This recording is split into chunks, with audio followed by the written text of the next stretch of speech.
Howdy and good morning, everybody, and welcome to our informational session. I hope everybody is staying dry and warm during this somewhat unexpected snap. My name is Lyndall Arsenault. I'm a senior proposal administrator and team lead for the TAMU and TAMU Galveston pre-award team here at SRS. I am pleased and excited to welcome you all and present this informational session for particularly geared towards faculty and other researchers. So we'll just go ahead and dive in. There's going to be a little bit of background information, and then we're going to get into a short demo on how to use Cayuse Proposals S2S. So a little bit of background on Proposals S2S in case anybody is unfamiliar or hasn't had a chance to get into it yet. Proposals S2S is a system-to-system grant proposal submission tool that is provided by Cayuse. Cayuse provides a number of electronic research administration solutions from proposal submission, project management, to compliance management, and others as well. We currently only utilize Proposals S2S for proposal submission, excuse me. We implemented here at SRS in late 2019, and we've been using it pretty consistently for federal submissions since early 2020. We've kind of trickled in what we're doing or what sponsors we're submitting to over the years.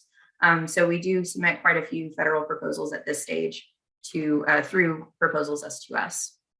It does provide support for 100% of grants.gov opportunities. So if it is available on grants.gov, and the federal agency has provided a package, Proposals S2S can download that package and submit it to grants.gov. This is just a short list of the sponsors that we currently work with in submitting proposals through Proposals S2S to grants.gov. Before we get into the demo, I did just want to highlight a couple of key pieces that we think are particularly beneficial for the researcher, for the PI. One of those things is direct document upload. And while this is a capability for a lot of sponsor portals and submission portals, this one is a single point of entry. So you log in through Maestro, access your application, and you only have to do it once, even if you're submitting to NIH or NSF or another federal agency. It's all through the same login system. The second thing is real-time validations, or what I like to call rolling validations. As I'm sure some of you are familiar, when you submit a proposal or you're preparing a proposal, you have to do everything and then check your proposal. And then only at that stage are you aware that you're missing 5 documents, or there's a form that wasn't completed, or whatever the case may be. This tells you in real time. So as you're completing your application, it will you'll see these errors and warnings get lower and lower. Additionally, which we'll see in the demo, you can go directly to the issue at hand. So everything is hyperlinked in the errors and warning in the validations. So you can just click them and it'll take you right to the section that needs the attention. Which again, we'll see in the demo here in a few minutes. This little clip in the bottom right is just to kind of show you that the validations are not one size fits all. So Cayuse does have coding that runs general guideline validations for a number of federal agencies. So for example, NSF, the general guidelines that the validations are running on would be the PAPPG. For NIH, it would be the SF424 application guide, so on and so forth for all of these various federal agencies. And these are automatically selected based on the application package and the sponsor that's in the application package. So there's no manual selection. This is just to show you that it is running validations for a wide variety of sponsors depending on the application you're submitting.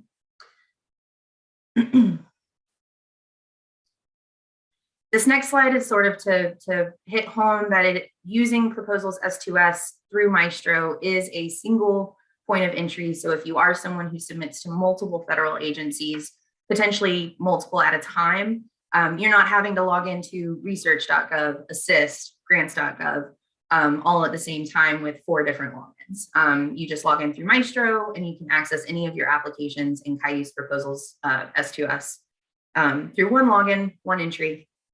Streamlines the process, and you don't have to remember 800 pesky passwords. So with this, with a little bit of background, we are going to go ahead and dive into our demo. The demo is going to cover how to access the application through Maestro, how to navigate the application, how to upload documents, and then we're going to touch on those validations and kind of run through how those work, and then some sort of internal notes and comments as well. So we'll go ahead and dive in to the demo. Give me just 1 second to get it up. Okay. So this screen, which should look familiar to everybody, is your researcher dashboard. From here, you're going to, in order to access your application, you'll contact your proposal administrator. They'll create your application or create your record in Maestro. Once it's created, it should appear as PI. It should appear in your proposals tab. So you'll click proposal, and then you'll select the appropriate proposal that you're trying to get into. So you'll just open the record. Once your proposal administrator creates your proposal record in Maestro and then creates the application in Cayuse, it will automatically link the proposal in Cayuse with the proposal in Maestro. So once that happens and the PA has provided you with the permissions in the application, you'll get this icon up here in the sort of upper right of your proposal record. It's a little horse icon. And if you just click it, you'll get a couple of options. You'll want to click open, and this will open your application package in Cayuse Proposals. And this is, this particular example is a standard NIH package. It's an R01. So Cayuse Proposals downloads application packages directly from grants.gov. So it's important to note that Cayuse is not creating anything. They're not putting together these packages or anything like that. They are simply downloading straight from grants.gov as the agencies have prepared the packages. So all of the required forms, all of the optional forms are available in the package once you create it. So no need to worry about if something is missing or if a form is missing from the package. It's directly downloaded. Okay. So to navigate, you'll use this left hand navigation bar. This has all, like I said, this has all the forms listed in sort of a bookmark style ordering. You'll see these grayed out checks here. These are your mandatory forms, your required forms. And then anything that's not checked is an optional form. Depending on the sponsor, depending on the package, it could be a situationally or circumstantially optional form. So for example, with NIH, you can either do a full budget or a modular, depending on which one you're going to use. You'll check either one. Your PA will take care of this generally. But if you are a very hands-on PI that likes to, do a lot of this yourself, then that's how you would check, required or optional forms that you want to include. But generally, the PA handles that step. To navigate from form to form, you can either click the form header. So for performance site, I'm just going to click performance site. You'll see it just takes me to the first page. If I were to click the R&R budget, it would just take me to the first page. For those that have multiple pages, you can either click the cover and it will take you to the first page, or you can click the page that you need to get to complete the questions or upload, whatever the case may be. So that's generally navigating through the application, through the forms. The next thing we're going to talk about is uploading documents and sort of how to do that. We're going to start with the other R&R other project information. This is generally pretty common in grants.gov packages. So basically, you're just going to go to the form that requires the upload and then find the form section that you're needing. And you're going to click add I do want to point out at this point, you're going to see a final and a draft in pretty much every form that requires a document upload. You can disregard the draft side. This is an option that Cayuse offers, that if you had a Word document draft, you could upload it here and you could just continue editing it. I will say it doesn't provide too much benefit to have the draft, as seeing as the final document can be changed out and swapped out and updated at any time. Additionally, if we are to print the full application, the draft documents won't appear in that print. So it makes it a little bit difficult for review time if everything is in draft. And it becomes a duplicative effort to re-upload everything as final. So my recommendation, just upload everything in final. It can be changed out, swapped out, updated, revised, deleted. It can all of that at any time. So to add a document, you're just going to add and then choose final. We'll open up the document selection window. And you're going to select the document that you need to upload. So I'm going to go with, we're talking about the project summary section. So I'm going to upload my project summary document. And it's going to insert it here. You'll notice that this attachment name field is actually editable. So if you save your files in your folder as something very specific, something recognizable to you, but let's say the sponsor requires specific naming conventions, you can upload your document without having to change the name in your own files, and then you can change the name here at this time. So we're going to just call this project summary, and then we're going to upload. And so now my document is uploaded and renamed as project summary. Anytime you need to update a document, or obviously if you need to delete a document, you just click delete and it'll say, are you sure? And you can click it.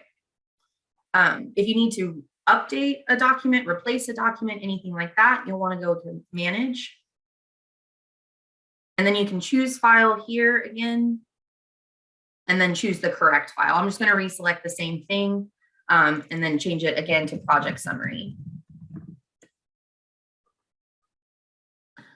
One item of note on the manage. So if you upload something and you forget to change the name and you need to change the file name, unfortunately, you're not going to be able to do that once it's already uploaded and in there. So you'll notice this is no longer editable. I can't change this at all.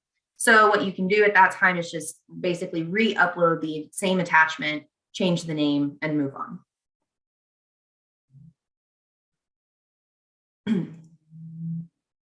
So this is, so I'm going to do the same thing, but I'm going to show it again in the key persons form. So this is the key persons profile form, is the one where we upload our bios, our current pendings. If it's NSF, we'll upload collaborators and other affiliations. So this is all of our personnel documents if they're being submitted separately from the narrative attachment.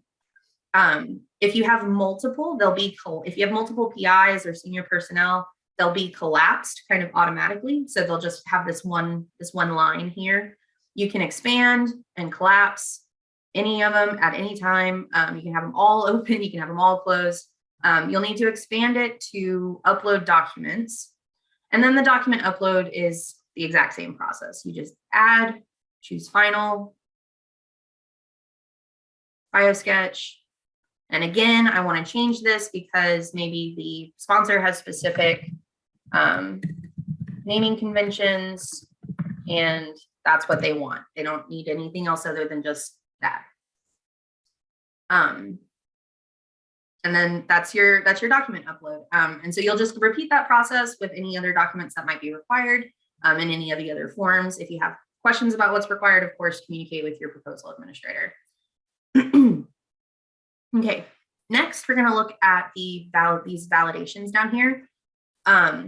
Now this application is pretty much empty except for a couple of uploads. So there are a lot of errors, a lot of warnings, but we're just looking at how things sort of get addressed. So as you upload documents, if they're required, it's going to get rid of those those errors. So you'll see that number, like I said before, you'll see that number start to get smaller and smaller.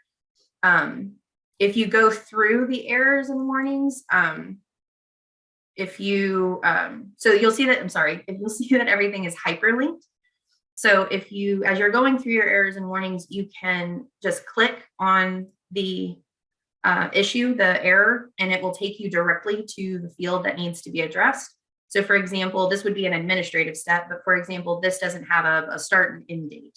So I'm just going to put a start date here. Okay.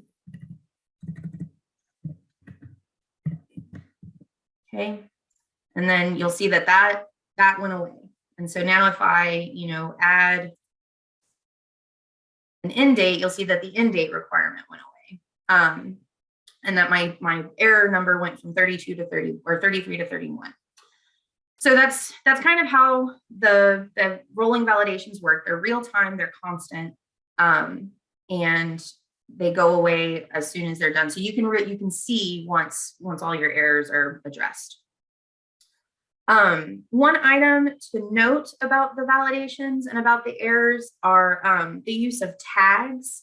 So as I mentioned before, Cayuse is running generic guideline validations on the proposals. So they're not program specific or RFP specific. So in some cases, you might be allowed a greater number of pages for your project description. Cayuse is still going to flag that as an error, maybe a warning. But the important thing to note are these pieces right here next to them called they're tags. And what that means is basically you're getting this error as a result of the standard application guide for the sponsor, but you should follow the program specific requirements for this program that you're submitting to. So Cayuse and grants.gov will submit the application with the error. It's not going to hold up the submission, but we do have to be extra careful with this because it may not be, depending on the circumstances, it may not be accepted by the sponsor. So we have to make sure that we're following those program guidelines specifically. But I'm only mentioning it so that if you are going through and you have addressed everything in the program announcement, but you're still getting this one error that something is required, but the RFP says it's not required, as long as it has this tag, we should be good. If you have a concern, reach out to your proposal administrator and just confirm with them that everything is fine. So that's the validations, and that's kind of the last little bit on the application proper. The next two sort of things we're going to talk about are relatively internal control things that have nothing to do with the submission, but we do get a fair amount of questions about them. So the first of which is proposal, the application lock. So so only one person can be in the application at a time. If your proposal administrator is in the application actively working on it and you try to open it to work in it, everything is going to be grayed out and you can't edit anything. It's locked for editing. And you'll see a note here in the top ribbon that'll say locked for editing by so-and-so, and it'll have the proposal administrator's name there. Not to worry, all you need to do is email or call your proposal administrator and just let them know that you need to update some things or upload or edit or whatever the case may be. They will wrap up whatever they're working on, get out of the application, and let you know so that you can get into the application. So that's the lock. The last thing that I wanted to touch on is this proposal summary section. We do get quite a few concerns about the information and documents that are uploaded in this section. Rest assured, this section is for internal purposes only. Nothing in this proposal summary area goes to the sponsor or is submitted with the application package. We at SRS utilize this section for internal routing. So if you've submitted a proposal to Cayuse before, you'll probably recognize these pages. This is what we use as our routing package cover page for Maestro routing. And then our supporting documents, this is where we would upload all of our sort of working internal documents, budget justification, the RFP, any other sort of documents. approval documents or anything like that. And then all of that information gets merged into Maestro later on. So the note here is just that the proposal summary section is completely internal, does not go to the sponsor. So no worries there.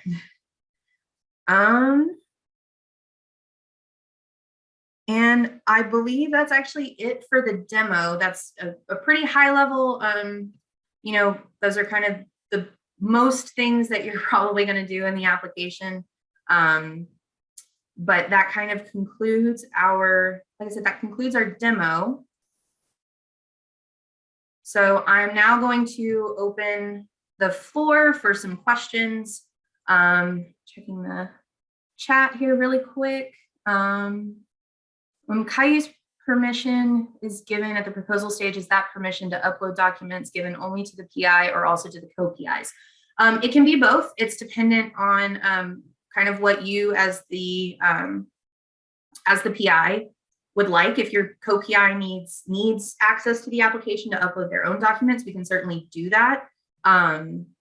They have to be able to access it through Maestro. So we would just need to make sure that they're named as a co-PI in Maestro on the personnel screen so that it appears in their proposal list in their researcher dashboard. But yes, we can give permission to co-PIs at request.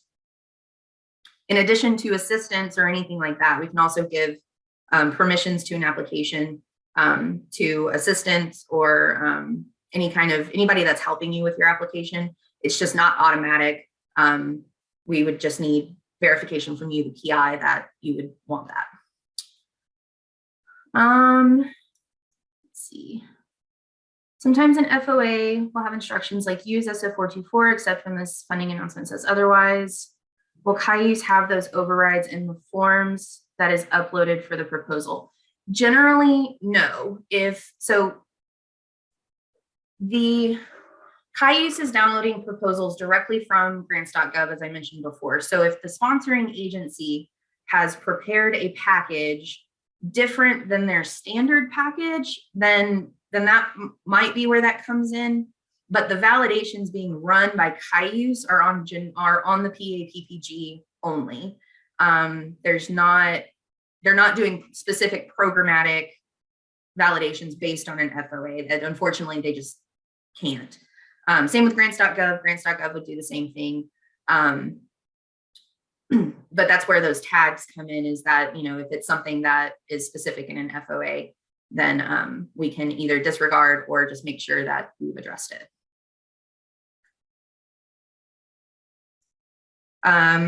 Unfortunately, no, Proposal Central is not integrated with Cayuse. Proposal Central is used for a lot of foundational submissions.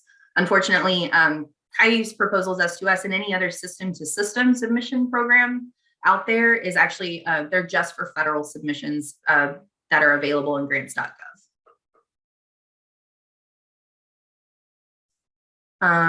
Will Cayuse tell us the status of our proposal, accepted or declined?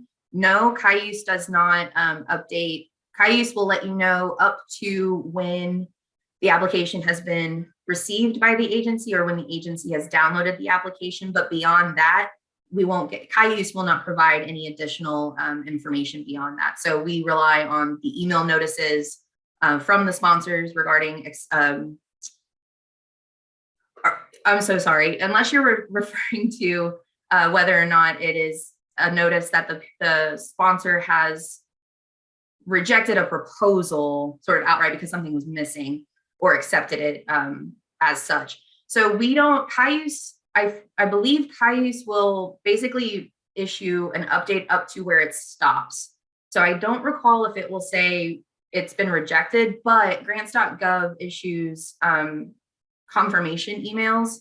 And then often the sponsors will submit or will issue emails if something was returned or if something couldn't be downloaded or if something was rejected or couldn't be received. And we get those pretty quickly so we can generally address them pretty quickly. But unfortunately, Cayuse does not give that accept or decline update.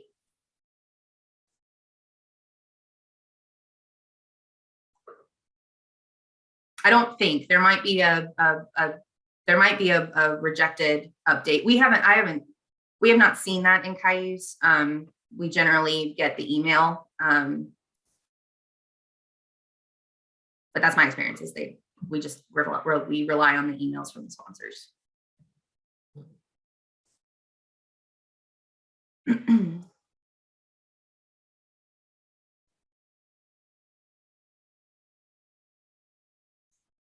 Any other questions? Feel free to, there's probably quite a few people, but feel free to unmute and ask a question if you need, or use the chat feature. So as I mentioned before, this is being recorded, and we will be sure to have this recording available on our resources page on our website, and we can certainly send out we'll certainly send out an email just letting everyone know that that recording is available. Thank you all for attending and coming and watching the demo. It's been a pleasure. I'm very excited about the program. I've been very excited about the program, and it's very exciting to be able to share this information with y'all.